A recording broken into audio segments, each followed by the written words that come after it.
Hello everyone, तुमचं स्वागत आहे माझ्या चॅनलवर. तर आज आपण बघणार आहोत चणा डाळ घालून दुधी भोपळ्याची भाजी कशी करायची.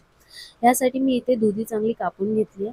टॅमॅटो, कांदा, इथे मी घरगुती मसाला घेतला आहे, काश्मीरी लाल मसाला, धना पावडर, जिरा पावडर, सांबार मसाला आणि हळद आणि चवीनुसार मीठ.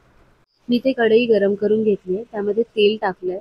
तेल चांगलं गरम होऊन दिलं आहे आणि सर्वात पहिले त्यामध्ये मी मोहरी टाकली.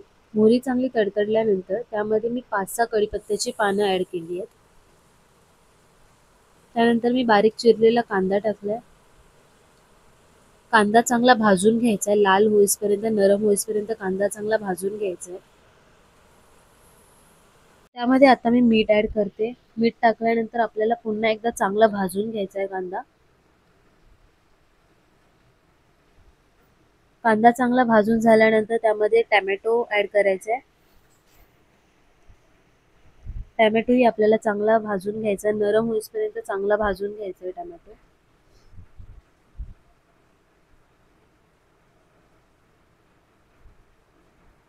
त्यानंतर मी इथे चणा डाळ घेतली. ही चणा डाळ मी अर्धा ते 1 तास पाण्यात चांगली भिजत ठेवली होती. नंतर त्यातलं पाणी काढून आता मी भाजीमध्ये ॲड करते.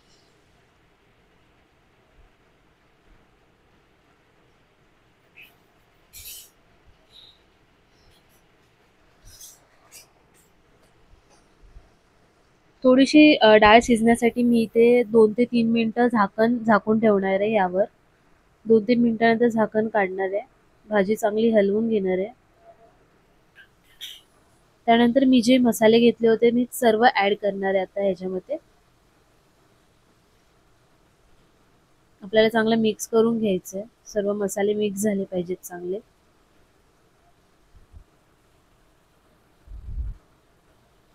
त्यानंतर मी जी दुधी कापून घेतली होती ती ॲड करते.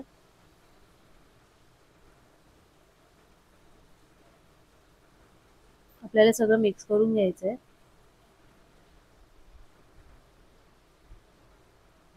त्यानंतर मी इथे ना 1 ग्लास पाणी ॲड करते. तुम्हाला जसं बारीक घट्ट हवंय त्यानुसार तुम्ही पाणी ॲड करू शकता. झाकून ठेवायचं आहे.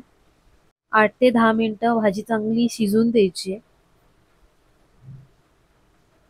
नंतर आपल्याला चेक करायचं आहे की चणा डाळ शिजली आहे का.